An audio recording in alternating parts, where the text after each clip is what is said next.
Hello மக்களே!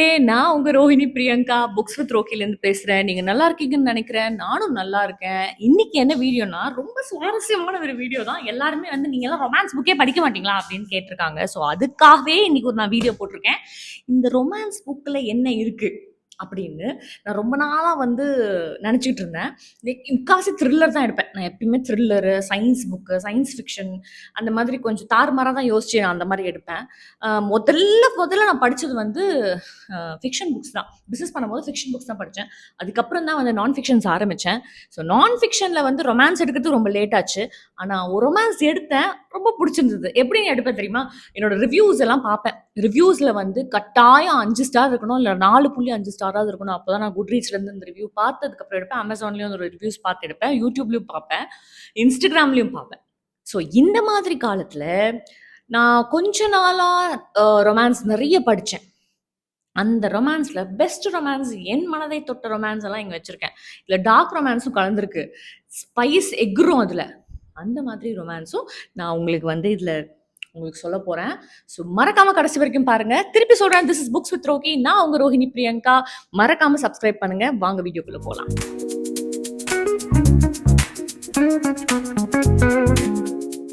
First நம்ம பார்க்க போற புத்தகம் வந்து எல்லாருமே பிரபலமா பேசக்கூடிய புத்தகம் archer voice, written by Mia Sheridan. இந்த புத்தகம் நீங்க படிச்சிருந்தீங்கன்னா நான் இப்போ ஒரு என் மனசுல ஒரு ஃபீல் வந்திருக்கு. அந்த ஃபீல் என்ன அப்படிங்கிறது உங்களுக்கு தெரிஞ்சிருக்கும். ஸோ இந்த புத்தகம் என்ன அப்படின்னா, ப்ரீன்றவங்க நம்ம ஃபாலோ பண்றோம். ப்ரீ வந்து ஒரு பயங்கர ட்ராஜடி ஒன்று அவங்க லைஃப்ல ஏற்படுது. அதுல இருந்து எப்பா சாமி விட்டா போதும் அப்படின்னு சொல்லிட்டு ஒரு இடத்துக்கு போகணும்னு ஆசைப்படுறாங்க. அது ஒரு செக்லூட்டடான கவுண்டி சைட் லேக் ஃப்ரண்ட்ல இருக்கிற ஒரு அழகான ஒரு வீட்டுக்கு போகுறாங்க. ஒரு சும்மா ஒரு கோசியா ஒரு இடத்துல போய் நம்ம ஒரு கேபின்ல இருக்கலாமே போறாங்க. அந்த இடத்துல ஒரு வாடகை வீடு எடுத்து தங்குறாங்க. கொஞ்ச நாள் இருக்கணும்னு சொல்லிட்டு. அந்த இடத்துல வந்து ஒரு செக்லூடனான ஒரு ஏரியால யாருகிட்டயுமே பேசாத ஒரு பையன் ஒருத்தன் இருக்கான். அவன் மாட்டும் அவன் வேலைய பார்த்துட்டு இருக்கான். ஆனா இவளுக்கும் அந்த பையனுக்கும் என்ன நடக்குது? ஏன் அவன் யார்கிட்டயுமே பேச மாட்டாங்கிறான்? அவனோட லைஃப்ல என்ன நடந்தது? அப்படிங்கிறது தான் அப்படியே படிக்க படிக்க ஹார்ட் அப்படியே உருகி கீழ போயிடுச்சு. இப்பவே நான் இன்னும் ஆர்ச்சர் வாய்ஸ்க்கு போயிட்டேன். ஸோ நீங்களும் இந்த புத்தகம் படிச்சுட்டு எத்தனை ஸ்டார் குடுக்குறீங்கன்னு என்னோட கமெண்ட்ல போடுங்க. படிச்சிருந்தீங்கன்னா எத்தனை ஸ்டார் குடுத்துருக்கீங்கன்னு போடுங்க. படிக்கலன்னா இனிமேல் படிச்சுட்டு தயவுசெய்து எத்தனை ஸ்டார் குடுக்க போறீங்க? எத்தனை ஸ்டார் குடுத்துருக்கீங்க? அப்படிங்கிறத போடுங்க. ஸோ இது வந்து Archer's voice written by Mia Sheridan. இதுக்கு வந்து நான் 4.75 ஸ்டார்ஸ் குடுத்துருக்கேன். எக்ஸலென்ட், வண்டர்ஃபுல், மார்வெலஸ்ன்னு சொல்லலாம். Beautiful. Okay, the next book வந்து இட் எண்ட்ஸ் வித் அஸ். இந்த புத்தகம் வந்து காலின் ஹோவர்து. கோஹோ ஓட புக் வந்து எப்பயுமே நான் வந்து யோசிக்காம எடுப்பேன். ஒரு ஒரு இடத்துக்கு போனேன்னா யோசிக்காம எடுப்பேன். You should see this. See my annotations. So அதிலயே உங்களுக்கு தெரியும் நான் இத எப்படி படிச்சிருக்கேன் அப்படின்னு சொல்லிட்டு. இது ஒரு மூவியா அடாப்ட் பண்ணியிருக்காங்க. ஸோ எல்லாரும் பார்த்திருப்பீங்கன்னு நம்புறேன். ஸோ லில்லிக்கும் ரயிலுக்கும் என்ன நடக்குது அப்படிங்கிறது தான் இதுல கதை. லிலி வந்து எல்லாருமே பார்த்திருப்பீங்க. இத வந்து நானு எதுவுமே ஸ்பாயிலர் ஃப்ரீயா தான் சொல்றேன். ஸ்பாயில் பண்ணல. லில்லி வந்து ஒரு டாக்ஸிக்கான ரிலேஷன்ஷிப்குள்ள போறா. அதுக்கப்புறம் அவ எப்படி பிரிஞ்சு வரா அப்படிங்கிறது தான் இந்த கதை. ஸோ ஐ மீன் அந்த டாக்ஸிக்கான ரிலேஷன்ஷிப் உள்ள என்ன நடக்குது அப்படிங்கிறது. ஸோ இட் எண்ட்ஸ் வித் அஸ்ன்றது தான் கதை. அப்புறம் இட் ஸ்டார்ட்ஸ் வித் அஸ் வந்து நான் ஒன்றும் படிக்கல. படிக்கணும். டைம் இல்ல. அதுக்குள்ள அவங்க படமாவே எடுத்துருவாங்கன்னு நினைக்கிறேன். So this it ends with அஸ்ன்ற புத்தகத்துக்கு நான் வந்து 5 ஸ்டார் கொடுத்தேன். ரொம்ப நல்லா இருந்துச்சு. அப்படியே ஹார்ட் வார்மிங்கா மனசுக்குள்ள அப்படியே தங்குச்சு கொஞ்ச நாளைக்கு. அதை நான் நினைச்சிட்டு இருந்தேன். எப்படிலாம் வந்து பெண்கள் வந்து டாக்ஸிக் ரிலேஷன்ஷிப்ல இருக்காங்க அப்படின்னு சொல்லிட்டு. ஸோ அடுத்த புத்தகம் என்ன அப்படின்னா the dead romantics by Ashley Poston. Ashley போஸ்டனோட ஃபர்ஸ்ட் புக் வந்து இதான் நான் படிச்சது டெட் ரொமான்டிக்ஸ்னு சொல்லிட்டு. இதுல என்ன அப்படின்னா ஃப்ளாரன்ஸ் டேன்றவ வந்து ஒரு ஃபியூனரல் கம்பெனி வச்ச ஃபியூனரல் ஹவுஸ் இருக்கும்ல, அந்த கம்பெனி வச்சிருக்க ஒரு ஃபேமிலியில பிறந்த ஒரு பொண்ணு தனியா வேற ஒரு ஊர்ல வந்து தங்கிட்டு இருக்கு. அவங்க ஊருக்கு போய் ரொம்ப நாள் ஆகுது. ஆனா இந்த பொண்ணுக்கும் ஒரு விசித்திரமான கோஸ்ட்க்கும் காதல் ஏற்படுற மாதிரி காதல் ஏற்படுதா இல்லையா அப்படிங்கிறது அந்த புத்தகம். ஸோ ரொம்ப நல்லா இருந்துச்சு. So magical realism, Ashley Poston எப்பவுமே மேஜிக்கல் ரியலிசம் அதிகமாக எழுதுவாங்க. So wonderful book. ரொம்ப ஜாலியா போச்சு. அதே சமயம் கொஞ்சம் கஷ்டமாவும் இருந்துச்சு ஒரு சில டைம்ல. So I really loved this. I enjoyed this. I give 4.5 stars for this book by Ashley Poston. எழுதின எல்லா புக்குமே நல்லா இருக்கு. The first book நான் வந்து டெட் ரொமான்டிக்ஸ் படிச்சேன். இதுக்கு மேல நான் நிறைய படிக்கணும். ஸோ படிச்சுட்டு உங்களுக்கு நான் சொல்றேன். அடுத்த புத்தகம் வந்து அக்லி லவ் பை கோஹோ. கோஹோவோட புக்ஸ் எல்லாம் வந்து செஃப்ஸ் கேஸ் அப்சல்யூட்லி பியூட்டிஃபுல். மனசுல ரொம்ப நாள் அப்படியே நிற்கும். I will just think about this book forever until I die. So this book is written by Colleen Hoover. CoHo புக்னாலே நான் எடுத்துன்னு உங்களுக்கு சொல்லியிருக்கேன்ல, இதுதான் ஆக்சுவலி நான் இதுதான் ஃபர்ஸ்ட் படிச்ச புக் கோஹோ அக்லி லவ்ல. இது என்ன கதை அப்படின்னா, step sister romance. Step sister romance. இதுக்கு மேலே நான் பேச விரும்பல. 5 stars. The next one is Colin Hooveரோட November 9.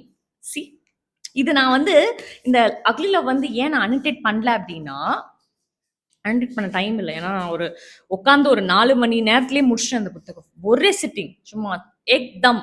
அந்த அளவுக்கு வந்து ஒரு ரைட்டிங் ஸ்டைலு, அந்த அளவுக்கு அந்த கதையை கொண்டு போய் என்ன நடந்தது அப்படியா அப்படியா அப்படியா அப்படியா அப்படின்னு போச்சு. சாரி ஓவர் ரியாக்ட் பண்றேன். அது நிஜமாலே சூப்பர் புக்கு பாரு. ஸோ ஃபேலன் அண்ட் பென் 2 பேருமே வந்து ஒரு நாவல் எழுதுற ஆத்தர் இருக்காங்க. ஸோ பென் ஒரு 2 பேரும் ஒன்னா சேர்றாங்க. ஒரு நாள் வந்து ஒன்னா பேசுறாங்க, பழகுறாங்க. அவங்களுக்குள்ள ஒரு நாள் பிரியிறாங்க. ஆனா அதே நாள் நவம்பர் 9th வந்து எப்பயுமே ஒரே நாள்ல கூடுறாங்க. அது வந்து எங்க கொண்டு போய் முடியுது, என்ன ஆகுது அவங்க ரிலேஷன்ஷிப்ல, எப்படி உடையுது, எப்படி போய் சேர்றாங்க தினமும், எப்படி அவங்களுக்குள்ள அந்த அந்த பீக்ல காதல் எப்படி மலருது அப்படிங்கறத வந்து நவம்பர் 9th அழகா சொல்லியிருக்காங்க. எனக்கு ரொம்ப பிடிச்ச புத்தகம். இதுக்கு வந்து 4.5 ஸ்டார் கொடுக்குறேன். அக்லி லவ்க்கு நான் 5 ஸ்டார் கொடுக்குறேன். 5. Even I can give 6 stars. Beautiful book. And then there you go. There you go. This is Addicted to You by Christian Becca Ritchie. Krista and Becca Ritchie. So Krista and Becca Ritchie, I think so அவங்க மனுஷங்களே இல்லை நினைக்கிறேன், கடவுள் நினைக்கிறேன். The way she writes. இது வந்து first book in Galloway sister addict to you and Galloway sister series. இதில் first book தான் நான் படிச்சிருக்கேன். அதுக்கப்புறம் அந்த புத்தகத்தை எடுக்கிறதுக்கு எனக்கு பயமாக இருக்குது. ஏன்னா அவ்வளோ ஒரு ஹார்ட் டச்சிங்காக, அவ்வளோ ஒரு மனசு தொட்ட ஒரு புத்தகம். இதில் என்ன அப்படின்னா, லிலி கேலவே அண்ட் லாரன் ஹேல் இவங்க 2 பேரும் best friends. Fake dating, fake relationship. So அதுக்கு மேலே நான் உங்களுக்கு சொல்லணும்னு அவசியம். So fake relationship. அந்த ஃபேக் ரிலேஷன்ஷிப்பில் என்ன ஆகுது அப்படின்னா,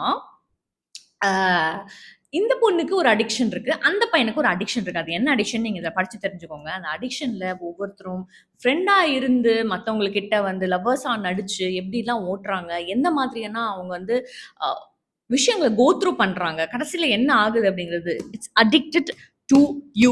5 stars. 5 fucking stars. I can't tell this too. Sorry. Beep.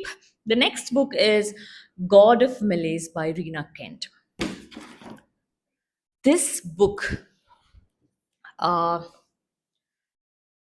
absolutely beautiful. I didn't read this. This spice is 4 chilies. 4 chilies.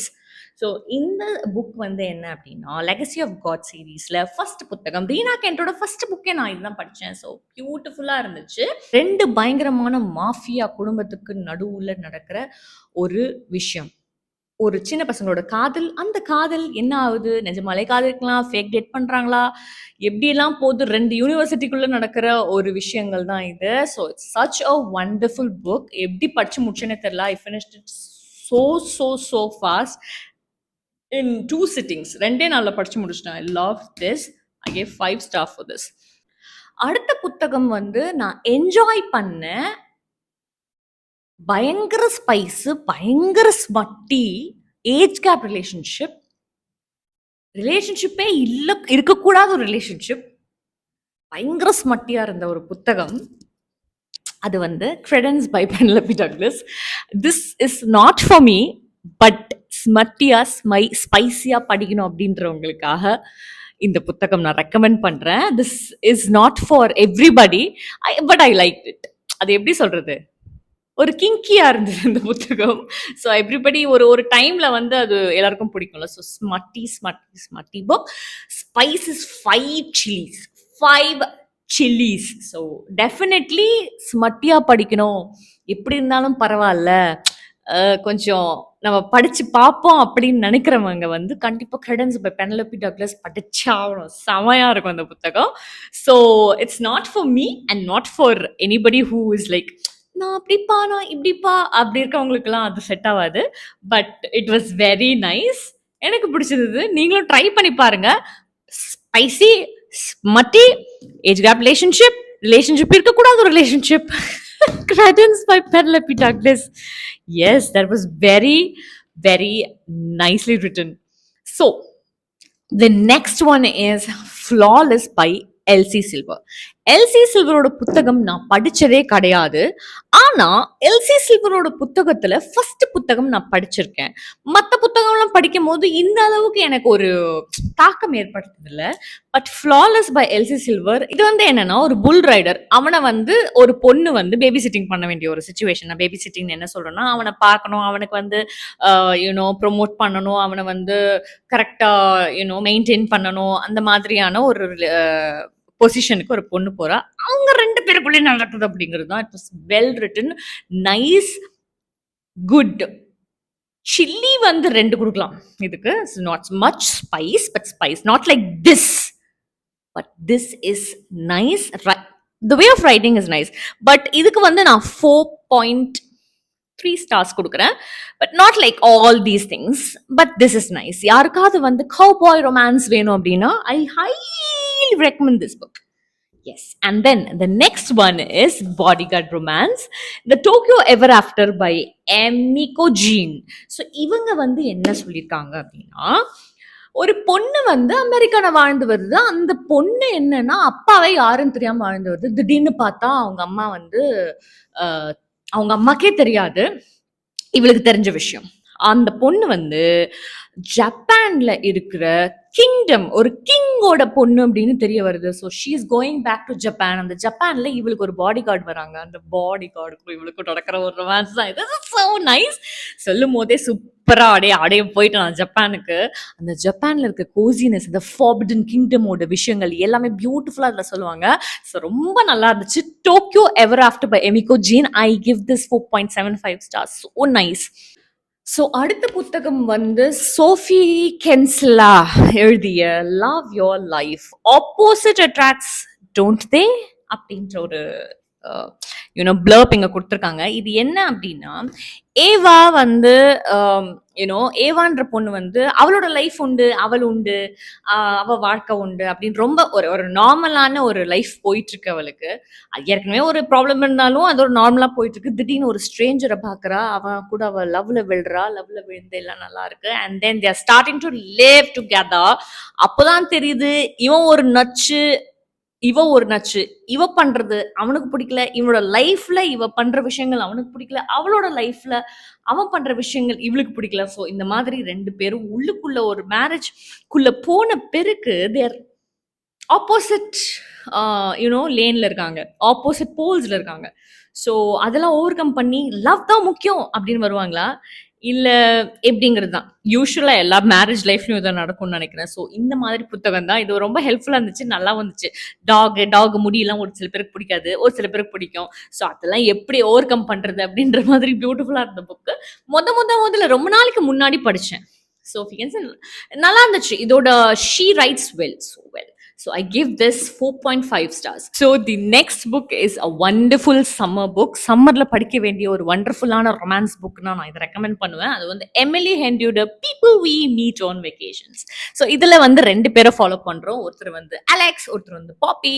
பாப்பின்றவ வந்து ஒரு எக்ஸ்ட்ரோவர்ட், அலெக்ஸ்ன்றவ வந்து ஒரு இன்ட்ரோவர்ட். புக் எடுத்துட்டு என்ன மாதிரி வீட்டில் உட்காந்து படிக்கிறவன். ஸோ இவங்க 2 பேருக்கும் வந்து சின்ன வயசுல இருந்து ஒரு ஃப்ரெண்ட்ஷிப் மலருது. அந்த சின்ன வயசுல இருந்து வளர ஃப்ரெண்ட்ஷிப்ல ஒரு முக்கியமான விஷயம் 2 பேரும் சேர்ந்து பண்றாங்க. எல்லா வருஷமும் வெக்கேஷன் 1 வார ட்ரிப் அவங்க 2 பேரும் சேர்ந்து அடிக்கிறாங்க ஒரு புக் எழுதுறதுக்கு. அந்த மாதிரி அதாவது நான் வெளியில சொல்ல விரும்பல, ஸ்பாயில் பண்ண விரும்பல, அது என்னன்னு நீங்க படிச்சுக்கோங்க. ஸோ ஆனா அதே மாதிரி போயிட்டு இருக்கும் ஒரு 2 வருஷமா அவங்களுக்குள்ள ஒரு அந்த ரிலேஷன்ஷிப்குள்ள ஒரு சண்டை நடந்தது. இல்ல என்னதான் அந்த சீக்ரெட் அப்படிங்கறது வந்து கடைசியில தான் தெரியும். ஸோ அதுக்கப்புறம் வந்து அவளே மனசு இது பண்ணி கடைசியா ஒரு வாட்டி நம்ம வந்து 2 பேரும் ஒன்னா போயிடலாமே அப்படின்னு சொல்லி கன்வின்ஸ் பண்ணி அவன் ஃப்ரெண்டை இன்னொரு கடைசி ட்ரிப்பு போறா. அப்போ அந்த 2 வருஷமா பிரிஞ்சு பேசாம மனஸ்தாபத்தோட இருந்த விஷயங்கள் என்ன அப்படிங்கிறது வெளிப்படுது. ஸோ அதுல தான் இருக்குது people we meet on vacation by Emily Henry. I love this book. கட்டாயம் எல்லாரும் படிக்கணும். எமிலி ஹென்ரியோட ரைட்டிங் நல்லா இருக்குன்னு கேள்விப்பட்டிருக்கேன். அதனால இந்த புத்தகத்தை நான் எடுத்து படிச்சேன். ஸோ இது என்னைக்குமே மார்கண்டேயன், என்னைக்குமே நீங்க வந்து படிக்கலாம் அந்த புத்தகம். So I gave 4.75 stars for Emily Henry's People We Meet on Vacation. So அடுத்த புத்தகம், last but not least, oh my God, I have to tell this. Windy City series, come on, Liz Tomfordy, I love you. In the Mile High புத்தகம், you know, see how much I annotated. I love this book. இது என்ன அப்படின்னா sports romance. I loved it. இதுல என்ன அப்படின்னா ஒரு hockey player, ice hockey player வந்து ஒரு ஃப்ளைட் அட்டெண்டன்ட் கிட்ட திடீர்னு காதல்ல விழுறான். ஆனா அவன் பிளே பாய், அந்த பொண்ணு பார்த்து அவ காதல்ல விழுந்த உடனே அந்த வேற யாருமே தேவையில்லை, எனக்கு அந்த பொண்ணு தான் வேணும்னு அவன் பண்றதும், கடைசியில பிரிறாங்களா சேர்றாங்களா என்ன நடக்குது அவங்க ரிலேஷன்ஷிப்லன்னு போதும் தான் sweet she. Oh my God, எப்படி எழுதுறான்னு தெரியல. அவ்வளோ அழகா கிடுன்னு படிக்கிற மாதிரி, ரொம்ப ஈஸியா இருந்தது படிக்கிறதுக்கு. ஸோ அடுத்த புக்கை எப்போ எடுப்பேன்னு இருக்கு. விட்டா நான் ஃபுல்லாவே வந்து அந்த விண்டி சிட்டி சீரீஸ் ஃபுல்லாவே நான் அதை படிச்சிடுவேன். ஒரே நாள்ல கூட முடிக்கலாம், அந்த மாதிரி இருக்கு எனக்கு. So I am going to read the next book in this Windy City series ASAP in August month. It's gonna be in my TBR. So Mile High, beautiful book, ரொம்ப ரொம்ப பிடிச்சிருந்தது. ஸோ இந்த புத்தகம் எல்லாம் தான் நான் படிச்ச ரொமான்ஸ்ல எனக்கு ரொம்ப ரொம்ப ரொம்ப ரொம்ப பிடிச்ச புத்தகங்கள். உங்களுக்கு தெரியும்னு நினைக்கிறேன். ஸோ இந்த வீடியோவை இது வரைக்கும் நீங்க பார்த்துருந்தீங்க அப்படின்னா எனக்கு ஒரு ஐஸ்கிரீம் எமோஜி போடுங்க. Okay, if you like this video ஒரு தம்ஸ் அப்பும் போடுங்க, ஃப்ரெண்ட்ஸ்க்கு ஷேர் பண்ணுங்க, சப்ஸ்கிரைப் பண்ணுங்க. Don't forget to hit the like button. Bye.